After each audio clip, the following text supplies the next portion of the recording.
Hello, Internet. The Morgan You Know podcast network presents Balls and Brew.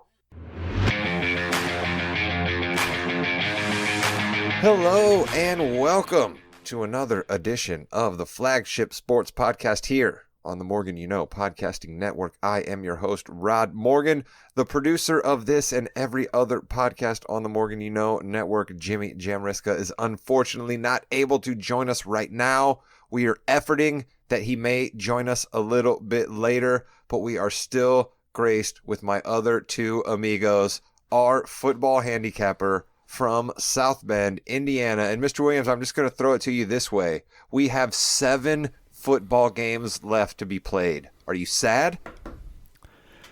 Yeah, man. There's only 7 left, man. We got to soak this all up. And the one thing that I am excited about that there was an announcement for the NFL, I think came today, and said that Kansas City is going to play out in Germany next year. We've got 2 Germany games, one in Munich, one in Frankfurt. And when asked about going to Germany next year, Andy Reid says, I can't wait to try a bratwurst over there. Of course, classic Andy Reid, man. Always about food. You got to love him. I hope that we get some serious pictures of Andy Reid holding like those like bratwurst necklaces where they're just like all around him and he's just eating his way through a 6-foot bratwurst. Chris, like the world needs that meme from Andy Reid, don't we? Yeah, and he's going to the right spot to get it. Yeah, I was going to say, you had some time in Germany, but I don't believe we can actually talk about that due to the extradition laws that still exist over there. So we'll just leave that for another time. We are going to touch a little bit on the games that happened last week. We're going to touch a little bit on some stuff that Mr. Williams has. I'm sorry to break up here, but like, you're right, Chris. I'm sorry. I'm really hot about something, and what sucks is this is a team that's not even in the playoffs. This is a team that I don't even like to talk about. This is a team that I just wish would go back to being the cellar dwellers that they used to be. I'm tired of this 22-year stretch of them being relevant in the National Football League. And the Patriots are going back, and they're getting Bill O'Brien back from Alabama. His contract's up. They've interviewed him. Of course he's coming back. Of course they're going to be relevant again because he is an offensive mastermind. He is a genius.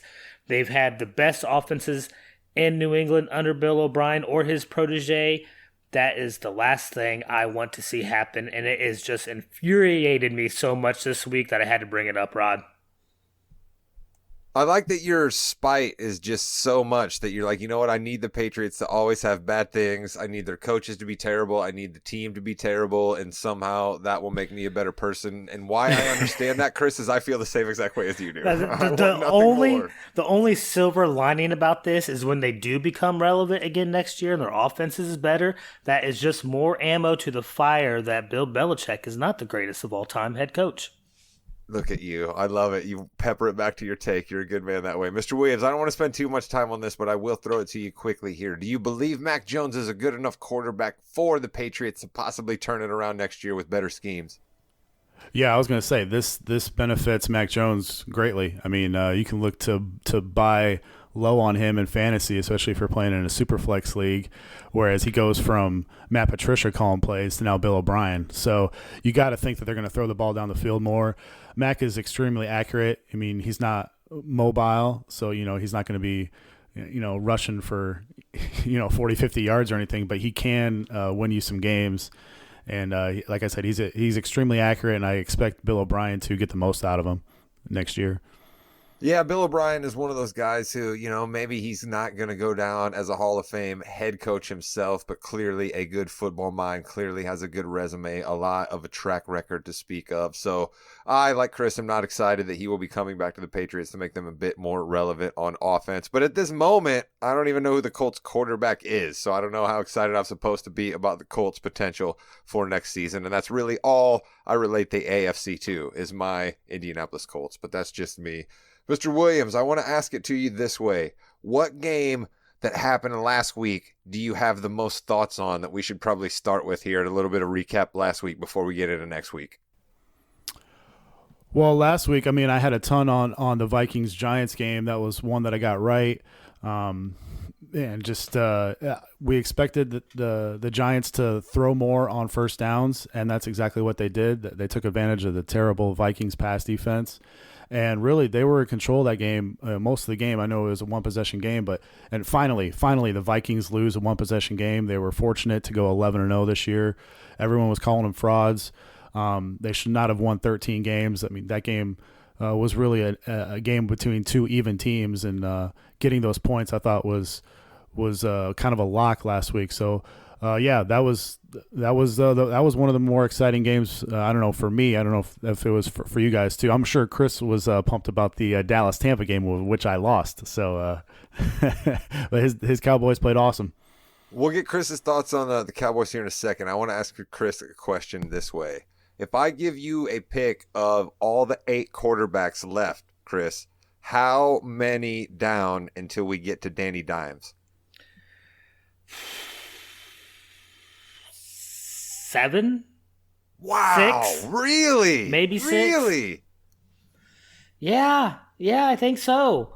I probably am only putting Trevor Lawrence below him right now.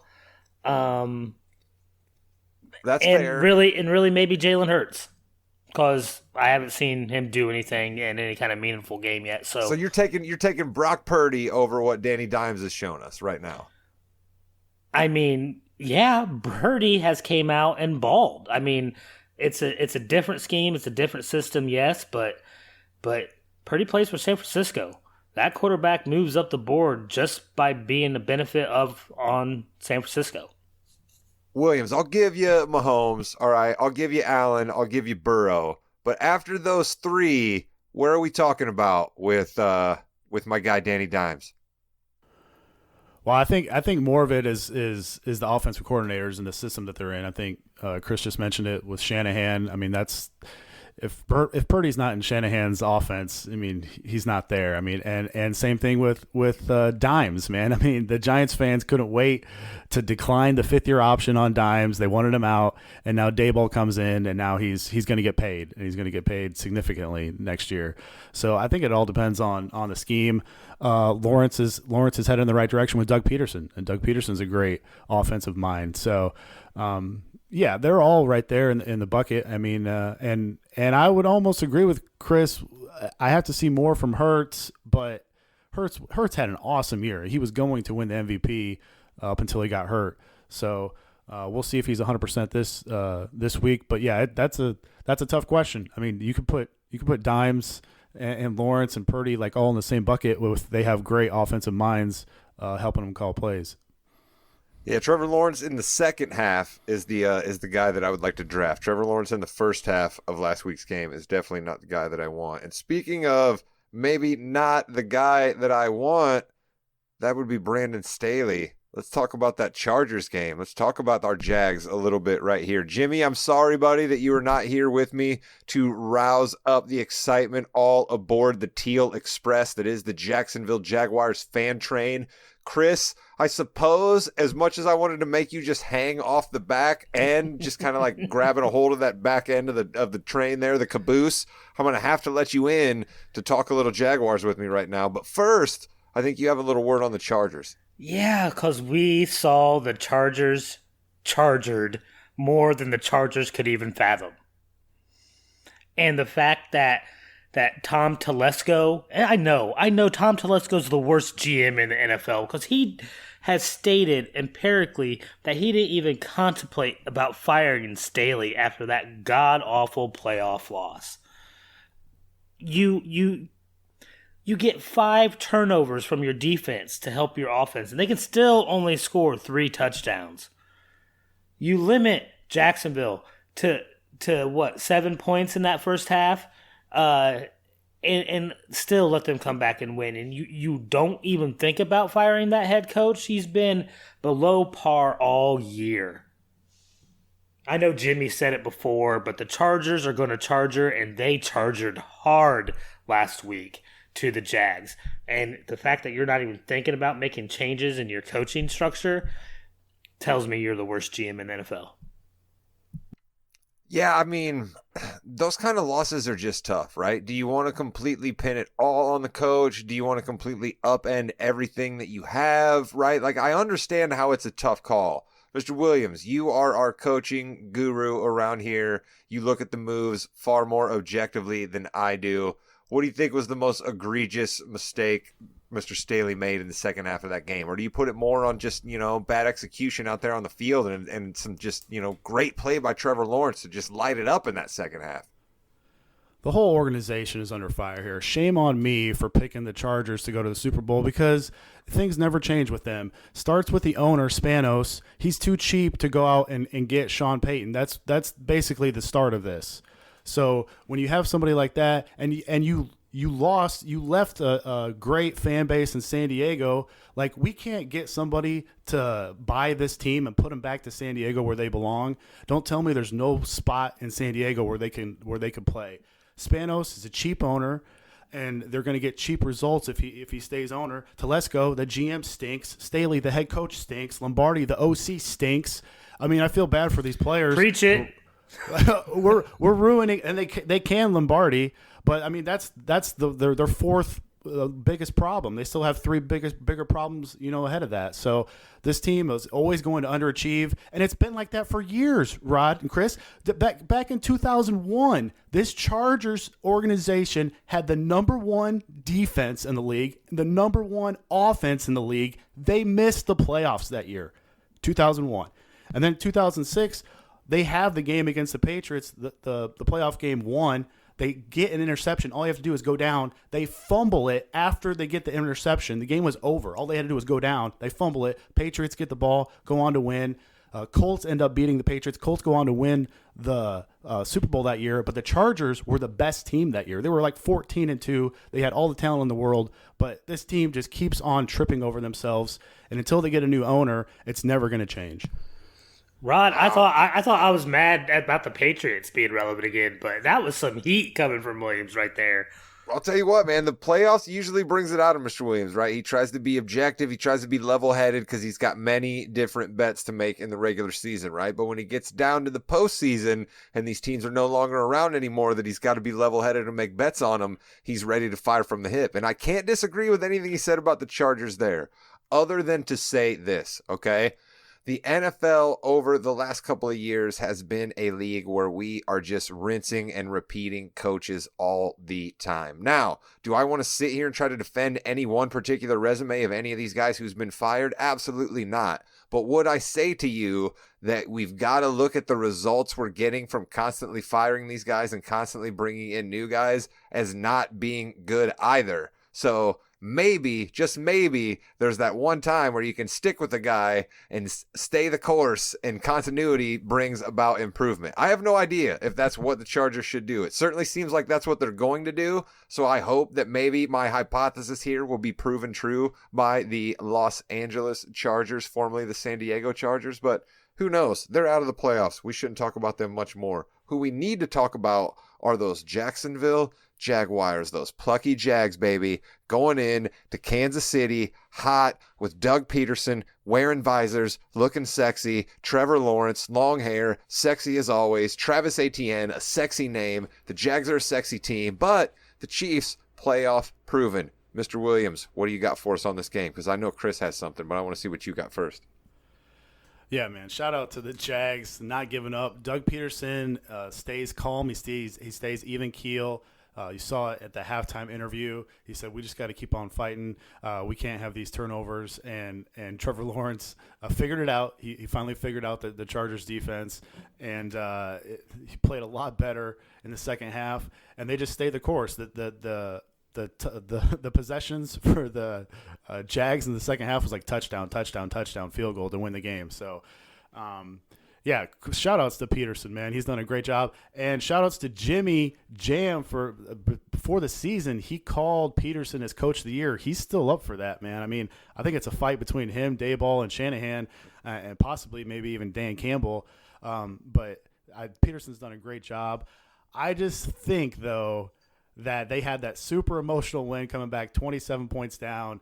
Now this is a different beast here. You getting Mahomes in Kansas City. And this Jags D is susceptible, specifically their passing defense. They caused 3 turnovers in the first meeting against Kansas City. They still lost that game by 10 points. So I think they have to play absolutely perfect in this game. And Trevor Lawrence, maybe put his foot in his mouth on the presser today or this week, saying that he doesn't think the KC crowd will be any louder than the Jacksonville crowd. And when he said that, I was like, oh my god, I think that's one he's going to wish he had back. But yeah, I think the Jags are up against it this week. It's been a great story, but I think their run comes to an end this week in Kansas City.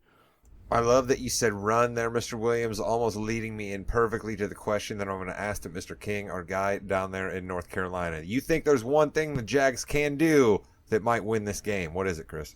Yeah, so Williams mentioned what the Jacksonville defense is susceptible to. Well, the Kansas City defense is susceptible to the run. And 2 of the 3 games they lost this year, they had a 100-yard rusher against them. And 7 of the 10 one-score games they had this year, they had a 100-yard rusher going against them. And that's what they have in Etienne. He had 121 yards from scrimmage against the Chargers, really helped move the chains for Jacksonville, especially in some big moments in that second half. He is a true workhorse running back. He can catch it out of the backfield. He can take it like on that 4th and 1 he had against the Chargers. He bounced to the outside, took it 24 yards, set up that crucial field goal. It's just so important to establish that run early in this game for Jacksonville. And if they get Travis Etienne over 100 yards rushing, Jacksonville's going to win this game. They're going to control the ball. They're going to keep Patrick Mahomes off the field. They're going to keep moving those chains, and that's what they have to do. Jacksonville hasn't been in the playoff football since, November, essentially, having to win games to get into the playoffs. There is no pressure on them. It's all on Kansas City. Let's go, brother. Preach. This is exactly what I am going to be pulling for. I cannot be objective on this particular game. I have no animus in my heart for Andy Reid or Patrick Mahomes or the Kansas City Chiefs as an overall franchise or a city. Their barbecue is absolutely fantastic. But I am painted up in orange and teal, wearing my visor in honor of Doug Peterson, ready for the Jags to pull off the major upset here. Mr. Williams, what do you think the chances are, honestly, of the Jags pulling off an upset here? Well, see, the trends are in their favor. I mean, since 2003, the road dogs in the divisional round are 42, 33, and 1 against the spread. That's 56%. And more specifically, 1 seeds in the division round, you would have thought that they'd be better than this, but off the bye, they're only 13, 25, and 1 against the spread. That's a 34% cover rate. KC's favored by 8.5 here. So when they're favored by 10 or less, the 1 seeds are only 8, 24, and 1 against the spread. It's only 25%. And Doug Peterson, 6-0 against the spread as a playoff dog, 5-1 straight up. Dogs getting between 7 and 11 points specifically are 12 and 21 straight up. That may not sound great, but that's a 61% return on investment for those bets. So that's something else to keep in mind. This one's tough for me because all the trends actually say to back Jacksonville, but the matchups, other than what Chris said, and I agree with Chris, but I just think Jags' pass defense is really bad, and Kansas City can take advantage of that. Mahomes, best quarterback in the league. So this one's tough, man. I don't think the Jags can win this game, but I've been wrong before. So I'm definitely rooting for that, man. I'm rooting for chaos. So it'll be fun to see if they can pull it off. Some people just want to watch the world burn, and Mr. Williams just revealed himself as one of those people. What I just heard in that great breakdown from our football handicapper right there is, so you're telling me there's a chance. That's what I'm going to be hoping for. Speaking of orange, though, let's flip over to that team that has our guy, North Carolina Chris, wearing the orange and black stripes. The Cincinnati Bengals will be taking on the Buffalo Bills a few weeks after all the eyes of America were on Cincinnati versus Buffalo. Chris, your thoughts as we go back into a rematch of these teams? Yeah, this game should be just it should take you through the full range of emotions. If old boy is there at the beginning of the game, it is going to be emotional as anything for a football game. That gets a lot of heat for the Bills coming out strong. It's going to be a tough game. There's a chip on Cincinnati's shoulders, though. They feel like they kind of got screwed over in this whole business. I mean, yes, you don't expect to play that game or finish it, but, they just kind of got pushed off to the side and said, well, you don't have a chance at the number 1 seed now, even though you would have if you would have beat Buffalo type of thing. But so there's this chip on Cincinnati's shoulder, and I think that's what gets them through because they're going to have something because they are on a weakened offensive line, and we know that's been their Achilles heel the last couple years. They've been really good the second half of the season, but they are down 3 guys. It should be exciting, but when you got Joey Byrne, you got Jamar Chase, you got Mixon back there, like Cincinnati is tough as nails. There's not a tougher team out there. I just see Cincinnati getting through. Mr. Williams, Chris is definitely not objective when it comes to the Bengals the same way that I am not when it comes to the Jaguars. What are your thoughts on this game? Yeah, he's right. It's going to be a super emotional game. But I'm going to take Cincy plus 5.5 at Buffalo. I said that they were going to beat Buffalo outright last week. The only thing that's hesitant on me is that offensive line got more banged up. But I still think Buffalo is very vulnerable here. This is the third time these teams have met in the postseason. The first 2 coming in 1981 and 1988. Why is that significant? If you're on a narrative street here, that's when the Bengals won both en route to their Super Bowl appearances back in the 81 and 88. Burrow's going to have to get the ball out quickly here with those 3 starting linemen out, and everyone's talking about the offensive line for Cincy, but nobody's talking about the secondary for Buffalo. And Dane Jackson didn't finish the game last week. Jordan Poyer's playing through a torn meniscus. Trey White, his lowest coverage grade of his career this year. We know Hamlin is obviously out, and Micah Hyde is still out. So, and with Von Miller, the Bills were top 4 in schedule-adjusted defensive efficiency. Without Von, they're outside the top 10. And this stat will tell you how much they are missing Von Miller. Since Week 12, without Von, the Bills' pressure rate on third downs next to last in the league, only better than my Chicago Bears. So they're compromising their secondary, trying to make up for Von's absence by blitzing more on third downs, but it's really hurting the secondary when they don't get home to the quarterback. And since Week 9, the Bills are bottom 10 in dropback EPA allowed.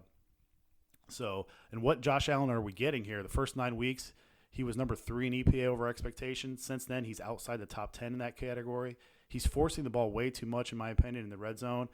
And this is a key thing. I thought from the start of this year, Daboll, he was able to reel him in last year when he was the Bills OC.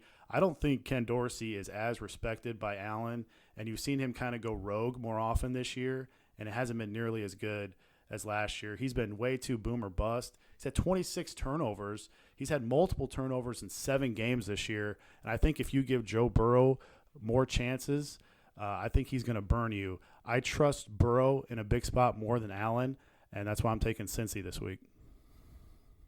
Look at that. We got upsets abound. I'm over here pulling for the Jags upset. Chris and Williams have the Bengals pulling an upset over the Bills. I agree that these teams are pretty well even matched, so, upset is what it is when we get to the divisional round of the NFL playoffs, but that makes for some great games in the AFC. Hopefully, let's flip over to the NFC, and I think it's only right that we start with the team that probably looked the best in the Super Wildcard Weekend round, Mr. Williams, your 49ers. Let's talk about them and their game coming up this weekend. Niners and Cowboys, yeah, that's going to be a great game. Since Week 14 and since Shanahan has gotten a chance to configure up a game plan for Purdy, Brock has been number 1 in EPA over expectation. Shanahan and Dan Quinn know each other pretty well. Quinn was the head coach in Atlanta in 2016, while Shanahan was the OC when the Falcons went to the Super Bowl. And on a pod this week, former Seahawk Richard Sherman spoke about Shanahan knowing how to exploit the holes in a Dan Quinn defense, going back to a game where the Falcons beat the Seahawks en route to their Super Bowl appearance that year. The Dallas defense was trending down until they faced Tampa. I don't know what that was from Tampa on Monday night. They looked like they had already checked out to Cancun. But, props to Dallas. They played hard. They won. One ref stat from last week, the website is still down, but Craig Rolstad, as a ref last week, he's now 9-0 when he does Cowboys games for the Cowboys. So they're wishing that they could get him this week. It's not. It's going to be Vinovich, but he's a good ref, so this game should be clean. he doesn't throw that many flags too, which should help Dallas.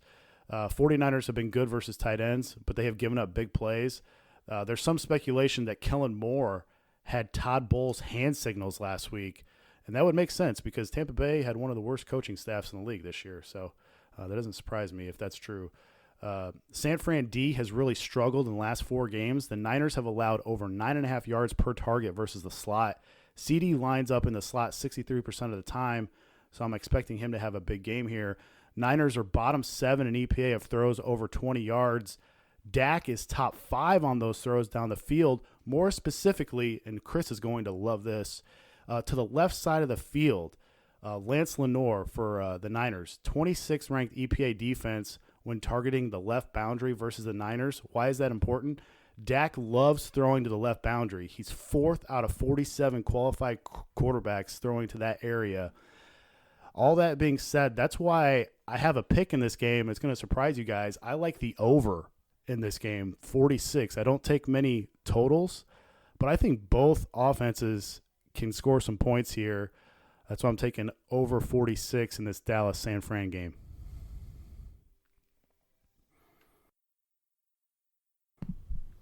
Can't pick a winner, can you?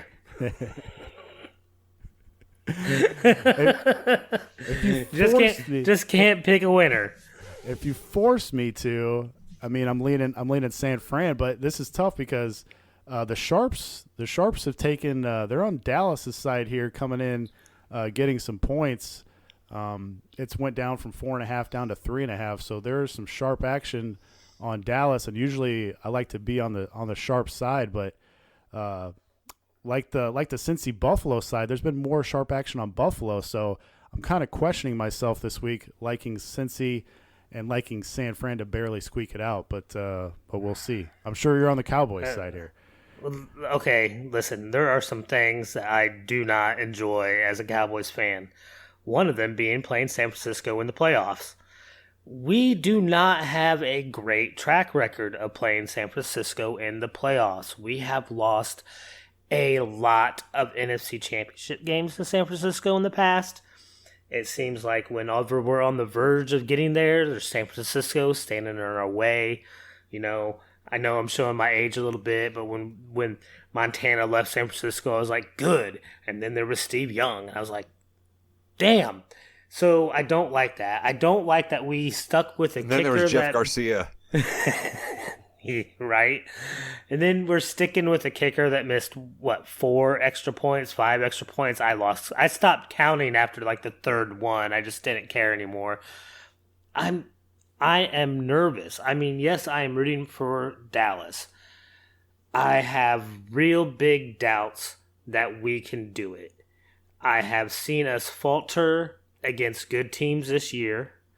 I know we played really well against Tampa. That's not a good team. We played really well against Minnesota. That's not a good team. So I do not like this matchup. We have to run the ball if we want to win. San Francisco likes to stop the run.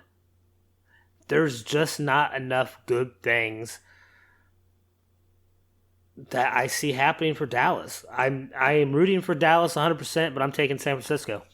Wow, look at you. Your Dollars are way down on your Cowboys here in this divisional round. I get what you're saying, right? The Cowboys know that their strength is let's lean on Zeke a little bit. Let's lean on Pollard. Let's run the football.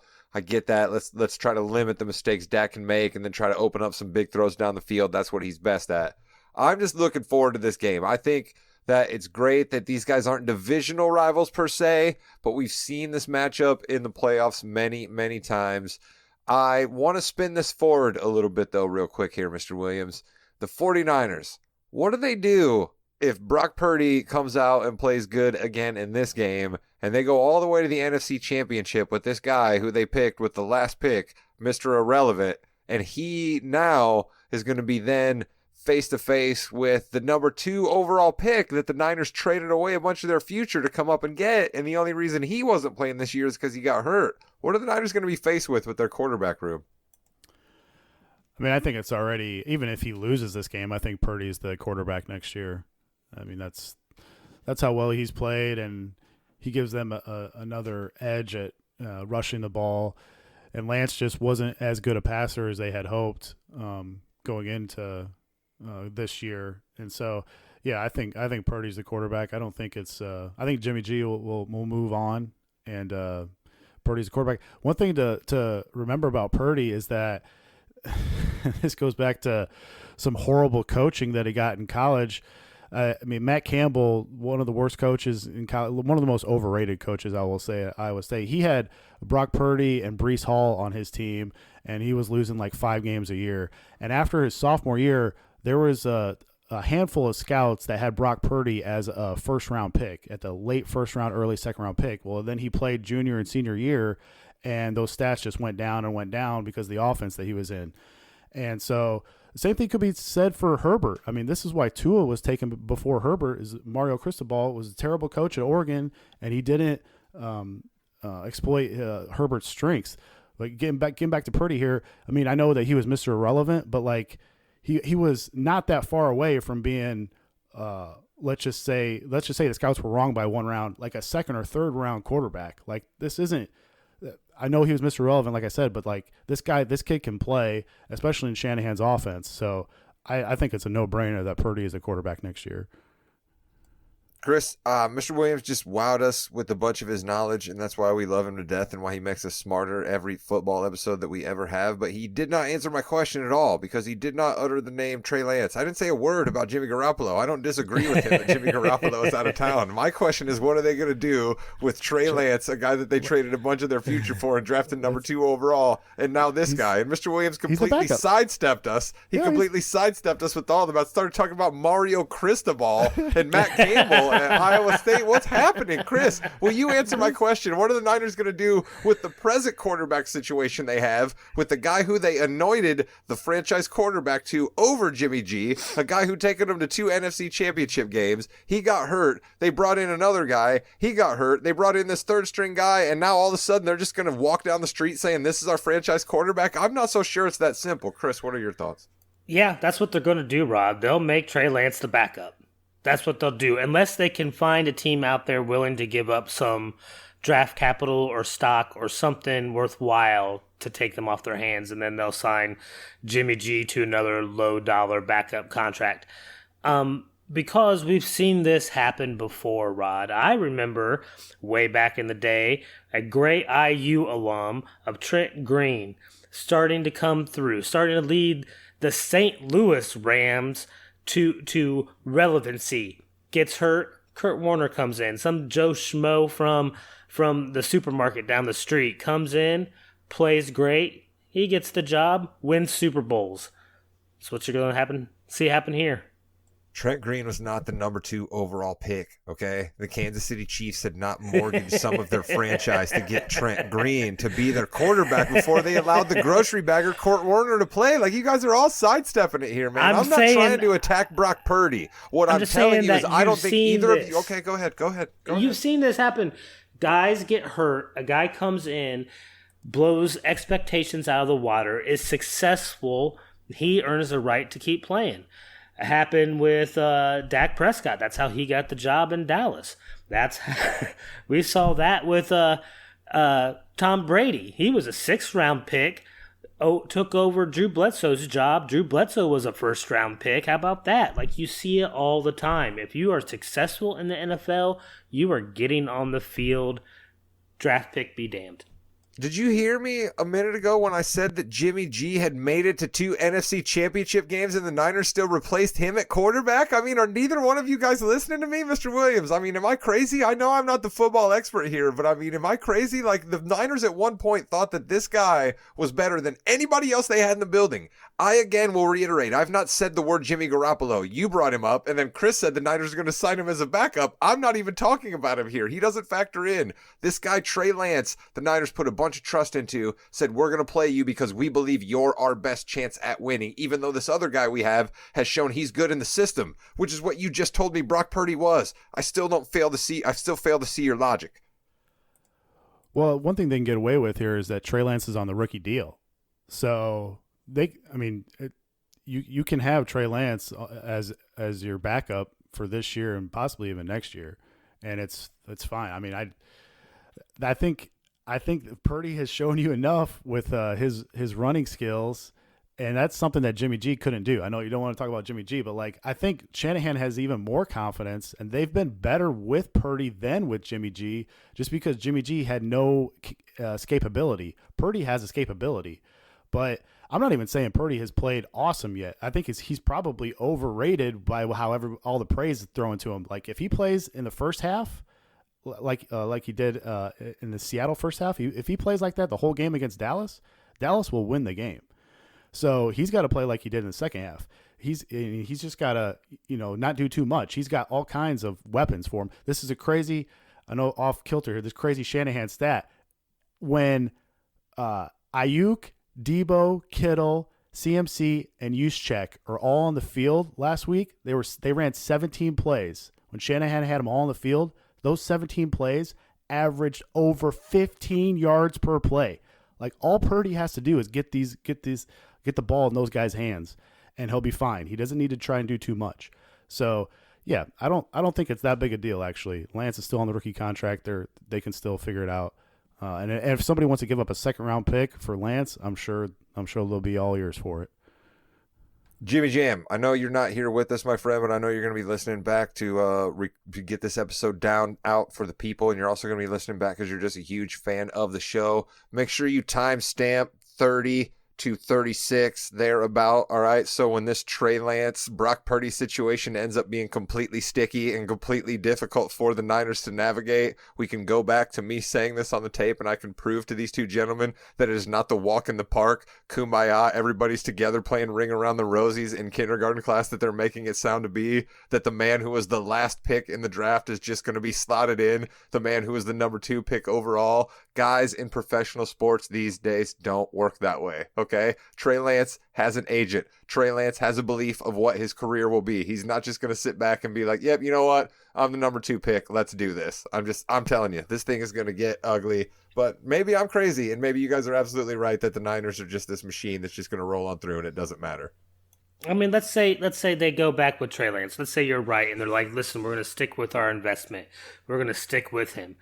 Do you have faith in that investment, though, Rod? I mean, he's been on a rookie deal for 2 years now, and we've seen him play 1 game and 1 drive, I think is what we've seen. To me, that's irrelevant because I knew nothing about him before, and they put him in over Jimmy Garoppolo because they felt that he was the best chance they had at winning.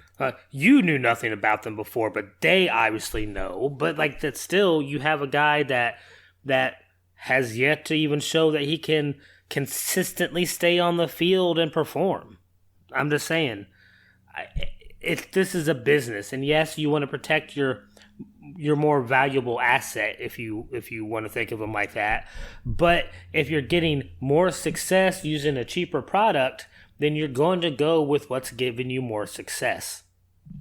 Okay, I'm not so sure professional sports are that simple, but it would be awesome to think that it's going to absolutely work out that way for the Niners. If they win, then it probably will. So we'll see next week how that works out for them. Let's finish out the NFC game with, we were just talking about how Purdy doesn't have a whole lot of experience. Trey Lance doesn't have a whole lot of experience. Jalen Hurts doesn't have a whole lot of playoff experience, good playoff experience to speak of. He's been out for the last couple of weeks, but he is coming back for the Eagles to take on their divisional foe, the New York Football Giants, who I love because they made me money by just making it to the playoffs. So this game's all gravy for me, Mr. Williams. What do you got?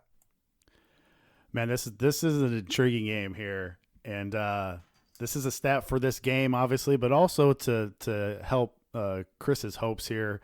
The NFC East, outside the division this year, 30-16 against the spread. That's the best in the league.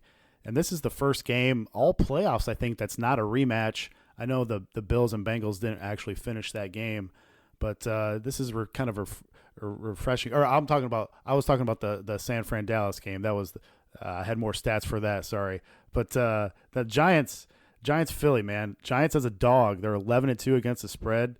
That's the best winning percentage in 20 years in the league. This year, Daniel Jones is 4-0 against the spread when facing a team for the second time. Also, teams that have won at least 75% of their games in the regular season are only 15-30 against the spread in the divisional round over the past 20 years. That's a negative check mark for Philly there. but the Giants have not won in Philly since 2013. So this is a tough game here. The Giants should be all about quick, short passes in this one. Philly's defensive coordinator, John Gallen, doesn't really make in-game adjustments for the most part. The Eagles are one of the worst teams in the league at defending short, quick passes. If you remember last year, the Raiders and Captain Checkdown, Derek Carr, he completed 96% of his throws, dinking and dunking down the field against this Eagles D for a laughable 4.7 yards per attempt. But you know what? It worked, and that's exactly what the Giants should be doing this weekend. They should not use play action. I'm usually a proponent for teams using play action, but they should not do it this week because Philly does not bite there. They're number 1 in the league defending play action. Daniel Jones, since week 9, is top 10 in completion percentage over expectation. And in that same stretch, Dimes is number 1 in that same category on early downs in the first 3 quarters. Since week 9, the Giants have faced the second toughest schedule of opposing pass defenses, and Philly stinks defending scrambling quarterbacks. So I wouldn't be surprised to see Jones take off running in this one. Yeah, if Jalen Hurts is healthy, then Philly can move the ball here. But he had 0 rushes in week 18. Said that he was hurting after the game. He had his fewest passes over 10 yards since week 1. He registered only a 38% success rate on those dropbacks in week 18 versus the Giants. Since week 9, the Giants are dead last defending the run. Their linebacking unit is really bad. If Wink is smart here, defensive coordinator for the Giants, he'll play more zone here. In their first matchup against the Giants, he played 45% man, and they got rolled. Philly killed him. The second matchup, he played only 18% man, and they were within a touchdown playing mostly backups. Philly is the offense that should be using play action. They are top 5 offense when using it, bottom 10 offense when they don't use it. Giants D is 3rd best when offenses don't use play action. They're 3rd worst when offenses do use play action. So, yeah, there's a lot of stats here. Since week 11, Hurts is QB 30 out of 31 in EPA per dropback in the red zone. That's the formula for the Giants to stay in this game. Hold Philly to field goals once they get in the red zone. Play zone. Make Hurts beat you. And then another big question is Lane Johnson. Is he healthy? Offensive tackle, we know that he needs surgery after the season. He's massively important to this Eagles team. Their splits when he's playing are greatly improved when he's on the field compared to when he's not on the field. So a lot of stats here for this Giants-Eagles game. That's definitely a lot of stuff for people to digest out there, but you get a lot of past data to rely upon when you have divisional opponents like this that have played each other as many times as these teams have. They're in the Dallas Cowboys division, which means, Chris, I'm sure you have a little bit of disdain for each of these teams. So what do you really want to see happen in this game? Well, you'll be happy to know, Rod, I'm going to be rooting for the Giants to take out the Eagles. And we all know in sports, it is really, really difficult to beat a team 3 times in a row or 3 times in one season. It's tough in the NBA, it's tough in baseball, it's almost impossible in the NFL. Especially when, like you said, they're divisional foes, they play each other a lot. And there's really one guy, maybe 2 guys, that's going to dictate how this game goes for New York, and I think they're probably the most important pieces to this puzzle. And that is, first and foremost, Kayvon Thibodeau. If you guys don't know him, he is the 5th pick in this past year's draft. He's a rookie defensive end. He started off real slow first 8-9 weeks of the season, but has just stepped up huge. And we all saw what he did against the Commandos in that Week 15 matchup. He had a strip sack for a touchdown, a fumble recovery The for a Commandos, touchdown. is that a thing? Do people call them the Commandos? I love that. That's fabulous. I didn't know that. Yeah, I've heard it a couple times. I'm using it all the time now. He had 12 tackles that game. Him and Aziz, I'm going to butcher this guy's name, Ojulari's. He's also had a breakout second half. These 2 edge rushers are key to get to Hurts. They've sacked Hurts 7 times already this season. They need to get to him 3 or 4 times this game. Get some hits on him, get some pressure on him, make him feel that shoulder pain, make him kind of scared to run, make him scared to hold it, to throw the ball down the field. That's going to be the success for the Giants. Yeah, I am. I am all about the Giants in this game as well. I don't know what it is about the Eagles. I just sort of have this just weird thing about the Eagles. I can't. I don't know if it's because Frank Reich came from there, and I think that his success with the Philly special and winning that Super Bowl trumped up his resume, and then bequeathed him upon the Colts. I don't know. That's probably what it is. But I just have something against the Eagles. Maybe I'm just happy that the Giants won me Maybe money it's the making the city. playoffs. Yeah. Is it But the yeah, I've city? You never don't been like to the Philadelphia. 76ers either. Well, but I love Joel Embiid. The guy gives me like 91 fantasy points tonight. I got nothing against him. Williams, what do you got here? Yeah, I do have a quick prop on this game. Since the Giants' linebacking crew is just terrible and they really struggle against play action, I think they're going to have to commit at stopping the run against Philly. I like Dallas Goedert's receiving line over 50.5 in this game. We saw what Hawkinson did to the Giants' linebacking crew last week, and really, if you go through the stat sheets for the Giants this year, they've really only played like 4 good tight ends this year. They've gotten wrecked by all of them. So I really like this Dallas Goedert line over 50.5 receiving yards. You can find that on DK. And one more stat for if you're a Giants backer here, I mentioned it last week. Brian Daboll, when he faces teams for the second time, excluding Patrick Mahomes, he's 10-1 against the spread, and he's facing this Giants team now for the third time in 7 weeks. So I really feel like the Giants have the best coaching staff all around in the whole league, and I feel like they can keep this one close, if not pull off the outright upset. That would be awesome because I have some Dayball Coach of the Year tickets, and I also have some other future tickets, possibly at a really big number for these Giants. So we'll see. I have San Francisco v. Giants in the NFC Championship game. Chris, that's when I put my stamp on. What are you saying? I mean, that's exactly what I'm kind of thinking is going to happen. I'm rooting for the Giants. I'm definitely rooting for the Cowboys. I just don't think they're going to do it. So, yeah, I see San Francisco and the Giants. Mr. Williams, I know you kind of hate making picks like this, but if I put your feet under some hot pokers here, what are you going to tell me you think we're going to be talking about next Thursday? I think San Fran pulls it out. I think they just have a little bit too much offense for Dallas, but I am worried that there's a lot of sharps on Dallas this week getting 4 points, so it does worry me a little bit. And man, I would love to say Giants. Fine, let's go. I'm going to go with Giants. Let's go. San Fran and the Giants in the NFC Championship game.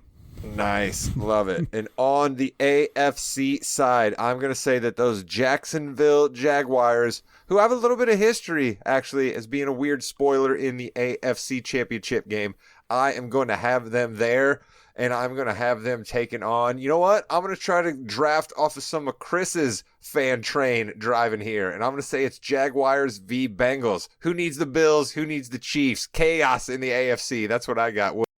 So we're going to really find out who knows more, preseason Chris or postseason Chris. Because preseason, I had the Bills going to the Super Bowl and winning it all. Now, I think it's going to be Cincinnati. So I'm taking Cincinnati and the Jacksonville Jaguars. Nice. There you have it. Chris and I have the same exact picks in the AFC and the NFC. I don't know, man. That might mean the earth stops spinning on its core and we're all in trouble. Who knows? We'll see what happens when we come back next week for some more football discussion here on Balls and Brew. Mr. Jamriska has still not joined us. Chris and I are going to touch on a couple of NBA topics, though, here in just a couple of seconds, but we will say goodbye to our man, crunching the numbers, giving us all of his thoughts on the divisional round. He's a little bit sad that we only have 7 more football games, 4 of them that are going to happen this weekend, but you will be back next Thursday.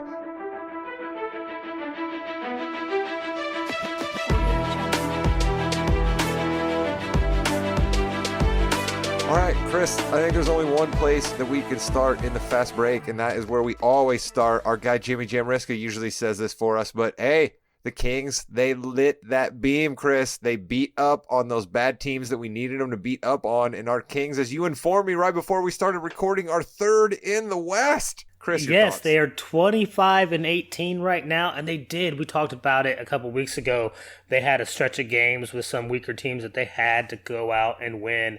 And for the most part, they did. They did get off to a little bit of stumble against Atlanta and the Lakers, but then they rattle off 5 wins in a row against, of course, like the Magic, the Rockets, the Spurs, the Lakers. These are teams, if you're going to be considered a top-tier team in the West, you got to beat these types of teams. That's what the Kings went out there and did. Do you think that this run by the Kings here to push themselves all the way up to third and winning all these games here as All-Star game returns are still coming back and we're still being notified by them every couple of days, do you think we're going to see Fox and Sabonis both in this game, one in this game? What do you think we're going to see? I really think both probably deserve to be at least in consideration for the All-Star game. We all know the talent that Fox has, but I think what Sabonis has brought to the team has really opened up both their games. I don't think Fox has played with anybody that can do the pick and roll quite like Sabonis can play off of him so well. I mean, it's like they've been playing together for 5-10 years, and they're out there just getting it done right now. I think they're both playing well enough to deserve it. I don't know if Sabonis has the numbers or the fan support, though. See, I think Sabonis has the numbers and not the fan support, and I think Fox has a little bit more of the fan support and the great clutch numbers, but overall, you compare him to other guys at his position, and you're like, well, I can't put this guy in the All-Star game, but you look at Sabonis, I mean, here's the thing with Sabonis too, right? Like, we can talk about he's a great passer at the elbow, we can talk about that he's a good look shooter from the outside, you know what I mean? He initiates offense, all of that, but you know what else the guy does, Chris? He plays tough, he plays hard, and that sounds like a pejorative sometimes in the NBA because of how regular season games aren't valued, but Sabonis goes hard out there, and that is really what the Kings are about this year, and it just speaks to how there's so much of a different game for every team that comes in there every night to play them versus a few years ago where like you guys would be taking nights off because we got the Kings, this will be a blowover tonight. That's definitely not this Kings team. Well, and the one thing that he is as well is efficient. And that's one thing we've talked about on this podcast before is how efficient this offense is. I mean, here's a guy that's scoring basically 19 points a game on 11 shots, Rod. 11 shots. And that's such good efficiency. And not to mention one his quarter for James Harden. You know what I mean? Like that's one right? quarter for James Harden. Right? He's taking 11 shots the whole game. And we see these guys like Harden or LeBron or Kevin Durant, they're out there shooting 30 to 40 times a game just to get, their 30, 40 points. It's the efficiency of this offense is second to none in the NBA right now as far as I'm concerned.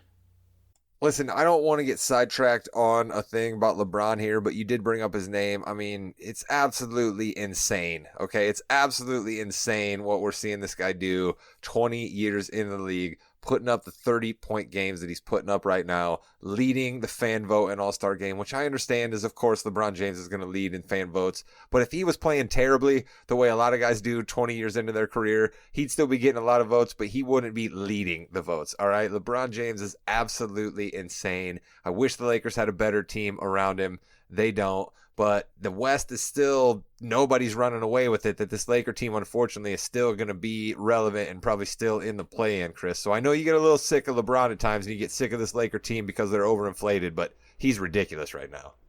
Listen, he is playing well beyond his, or well below his years, I guess you could say. I'm not sure how to put that, but yeah, I get you. But and you got to celebrate the dude this year. He is going to pass Kareem this year to be the most all-time point scorer in the NBA ever. So you got to give it to him. The fact that he's been this successful this long, and yeah, I wish for his sake the Lakers would be better. But yeah, they're 4 games under 500, and they're 13th in the West. That doesn't sound good, but they're literally only 3 games out of the playoffs right now, so it's not the end of the world for the Lakers.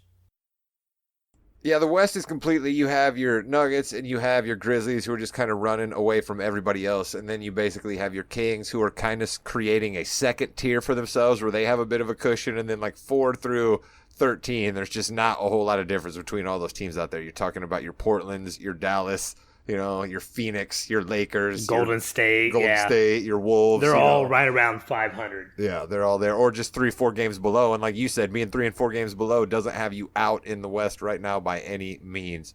I think I should do Rod Damnation here, and then we'll close with your hardwood hierarchy there, Chris.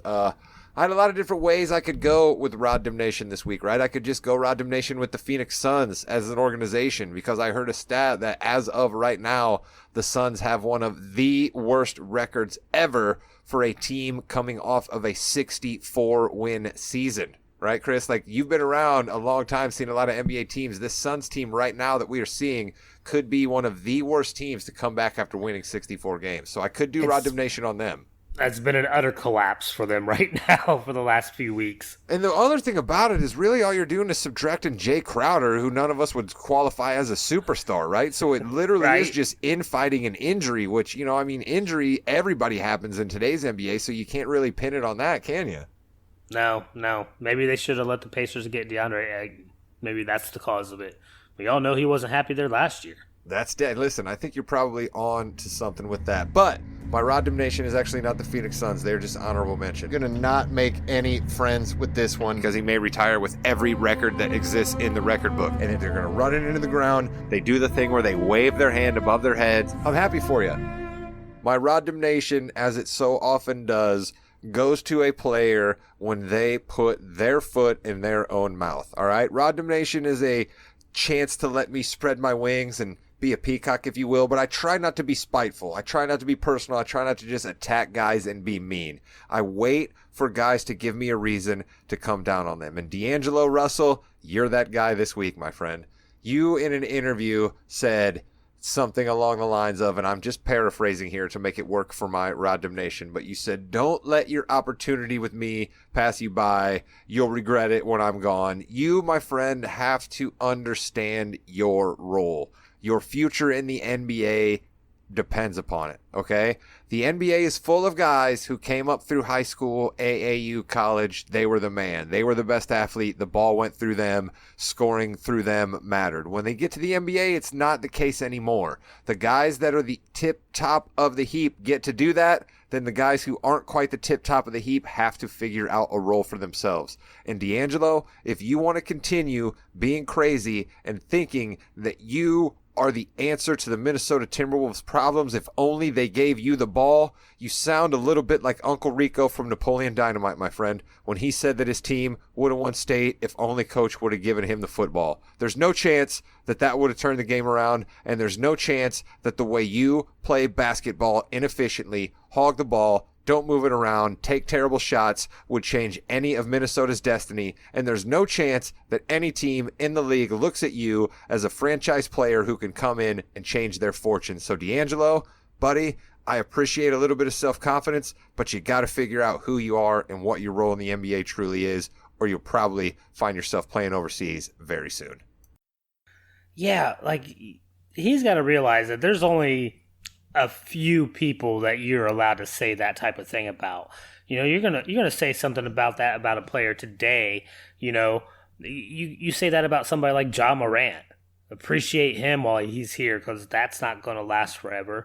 Or remember when Derrick Rose was in his MVP years? Like, that was something phenomenal, and it was so quick and so short. Those are the type of players you need to appreciate when you see them, not D'Angelo Russell. Yeah, he's just insane, right? It's just there's a case, and the NBA is littered with these guys who just aren't able to accept the role and just blame all of their situation on coaching, and they don't get the shots, and teammates are sunning them out, and all the above. And really, probably just what it is you make bad decisions with the basketball, and if you made better decisions with the basketball, you'd get more playing time. Speaking of good decisions with the basketball, let's finish up our abbreviated fast break with our hardwood hierarchy brought to us by our guy, Chris King. Bryant for the win.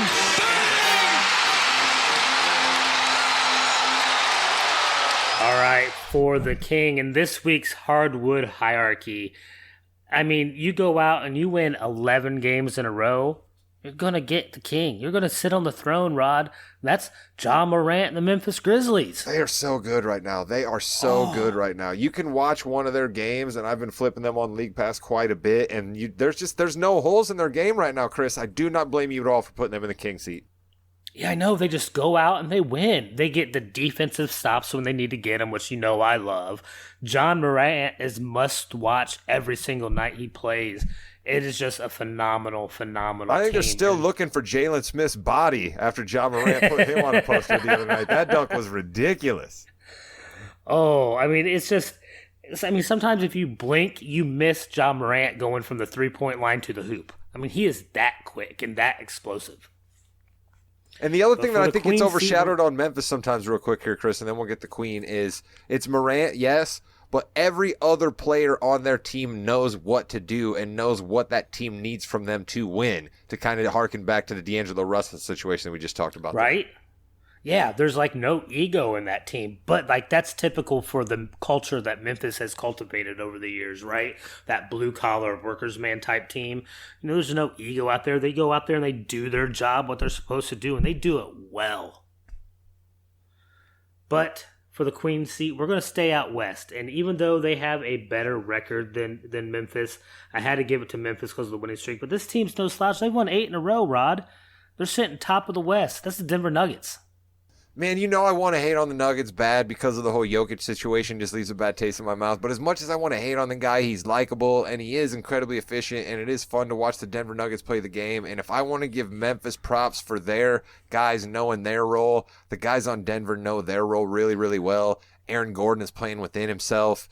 Bones Highland has come off the bench and knows that he's okay to shoot 15 shots in 12 minutes because that's what they want him to do. But I think the key with Denver, Chris, if we want to spin it forward, which we like to do on this podcast all the time, is I believe we're going to need just a tad bit more from Jamal Murray and Michael Porter Jr. if this team is ultimately a finals contender. Do you agree with that? Yeah, if they want to have success in the playoffs, you're absolutely right. They need better guard play. Jokic can't do it all himself in the playoffs. We've seen that year after year. We see that with a couple teams in the West. We know you have that unicorn type player in the middle, and you just don't have the strong enough pieces around it to be successful in the playoffs. But I will say, just like Memphis, you want to watch real basketball and fun basketball and exciting basketball. You watch Denver and Memphis play. I mean, they're going to have good basketball. And you're going to have good basketball. You watch the Prince play too, because they're no slouch either. They got the best record in the NBA. They got a 7-game winning streak. And of course, that's the Boston Celtics. I think the Prince is perfect for them right now because what they're actually doing is they're fading into the background, right? We have basically just had the scenario of the Celtics being the best team all year. We had that little opportunity, that little blip where we got to talk about, are the Celtics in trouble? And all they did was say, no, we're absolutely not in trouble at all. We're fine. Right. And so that they've fallen back, and we don't even realize that they're the best team in the NBA and that their defense has gotten up into top 10 levels and that their offense is still right up near the top with the Nuggets. They're kind of going back and forth depending on who has a better game each night. That's sort of where the stats are at right now. But I think Prince is perfect for them. And to be honest, Chris, I think that's where they'd like to be. They kind of want to be on cruise control the rest of this regular season, make sure they're either the 1 or the 2 seed, and it's all about the playoffs for the Celtics. Yeah, no, and you're right about their defense. Their defense it's really came on strong as of late, almost as good as the Bucks defense or even Philadelphia and Brooklyn's defenses, which has been phenomenal lately. Like Boston is another really good team. We got some good, like real basketball teams at the top on both of these conferences right now. I was going to say, how hard was it for you to cut out? Because there was probably at least 2 to 3 other teams that could have easily fought for a spot at the Prince, Queen, maybe not the King position, but easily the Prince. I really wanted to find an excuse to put Sacramento into the Prince. Yes, you did. Because they're playing really good. But like really, they were just beating teams they should beat. They weren't going out and beating, the Denvers or Brooklyn, the teams like that. So like I that's why I kept them out. I mean, so there was definitely, and the Bucks. It's hard to keep the Bucks out because we know they're going to be a contender in the East no matter what. But like, there's just so many other teams playing just better than they are right now. That's what the hardwood hierarchy is all about. With Milwaukee, real fast little nugget from Milwaukee to keep in the back of your crosshairs. We're watching them finish out these less than 40 games now. That's the other crazy thing about the All-Star break. It's well past the halfway point, right? It's going to be the fast sprint to the end after the All-Star break and the trade deadline. But Jingling Joe Ingles is starting to be able to do a few things on the pick and roll with that Milwaukee team. He's starting to get a little bit less creaky, starting to get that outside shot back a little bit. And the Bucks absolutely need Chris Middleton back. But I think that the bleeding will be stayed just a little bit if Joe Ingles continues to perform well for that team, Chris. Yeah, if he stays healthy throughout the rest of the season, he should be in mid-season form by the time the playoffs hit, which would be perfect for Milwaukee. All right, so now I kind of have a feeling that maybe a team who we put in the jester slot very often might be back in the jester slot because they continue to be terrible. But one of their players did have 41 the other night, so I don't know. You tell me, Chris, who do we got at the jester slot this week? You lose 12 in a row, you're a jester, Rod. That's true. That's so true. I mean, come on. If you're going to win 11 in a row to get the king, to get that throne, if you lose 12 in a row, there ain't, I mean, maybe we could make a village idiot spot. I mean, what's below a jester? That's where Houston is. Yeah, that's very true. You know what I mean? Like, we almost could do that. We could just say that Houston is actually a below jester, and we don't have to even name them the jester anymore to just kind of, you know what I mean? Like, they say don't beat a dead horse, right? Like, we got to just right? second to jesters. We got to start naming. Village idiot, town drunk, something. Yeah. It's bad down there, man. I mean, I don't want to come down on Steven Silas here because, you know, it's been a tough hand that he's been dealt the 2 years that he's been the coach of that team, but they seem so aimless. Like, is any coaching going on there? Exactly. There's no direction. Like, I get that you have a very young, inexperienced team, and you're not expected to win a lot of games. But show me some type of growth or something. I mean, I see players regressing down there, not improving. I think that's a great point because here's the thing. If you could be convinced on certain nights that Kevin Porter Jr. is the budding superstar and not necessarily Jalen Green, right? So it's just Kevin Porter Jr. has a sick game, but his head off the court is the trouble, right? And then Jalen Green, his head on the court is the trouble because he tends to want to shoot all the time. None of them play defense. And they got this guy Şengün who's a monster, but he can't get the ball. Right? It's literally a joke down there why they're continuously the jester. Yeah, they absolutely are. We you know what we're going to do? We'll if Houston fans, if we got any Texas fans, bless you, love the good state of Texas. We will not make you guys be the jester next week. We'll pick somebody else, and you guys you are jester emeritus. That's what the Houston Rockets are. They're jester emeritus. Right, jester emeritus. Yeah. That's right. All No more picking on the low-hanging fruit. That's right. So we'll have a new jester for you next week. We'll have our guy, Jimmy Jamriska, back for you next week. We saved the MVP table, which is something that Jimmy teased last time around. We saved that, but we got a nice little gimmick cooked up with that where we'll kind of have guys who will be sitting down at the table. We'll have guys who will be at the bar kind of just waiting for the table. We'll have guys who are kind of like pulling up in the car late. You know what I mean, Chris? We're going to come up with all types of scenarios as the guys in the restaurant for the MVP, aren't we? Oh, yeah. It'll be a lot of fun. There'll be like four main guys who will be eating, but then there'll be some other guys who are like, can we maybe get a seat at the table if this one thing happens? That's how the MVP table discussion will work. I do think in this restaurant that we should just make LeBron the honorary maitre d' because I don't think he's going to win it, but like he's still the GOAT. There you go. Emeritus for him as well, right? We're just throwing emeritus around for everybody here on the fast break here on the Everyone gets a tenure. That's right. Tenure would be great, right? We'd love to be a tenured podcast. Help us become a tenured podcast by telling your friends, making sure you like and subscribe on whatever podcast platform you're listening to this very show right now, and we appreciate you listening to this very show. Jimmy will be back with us next week. Chris, of course, will be back with us next week. I will be back with us next week. And Chris, we are cooking up a very special Valentine's episode of The Morgan You Know, where we're going to be talking about some love songs. Are you excited to hear that? I'm pumped. Yeah, that should be some good stuff. Look forward to that. We got the Royal Rumble coming up as well. So, Chris, you'll be double dipping. Not only will you be appearing here on Balls and Brew with basketball, but you'll be coming over on the wrestling show, which you are starting to frequent more often for your Royal Rumble picks. I know you're excited for that as well. Listen, I love the Royal Rumble. It's been probably my favorite thing of wrestling my entire life.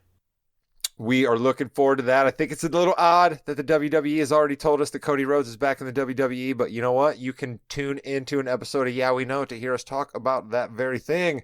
The final word here on Balls and Brew, though, always goes down to North Carolina and Mr. King. Goodbye, Internet.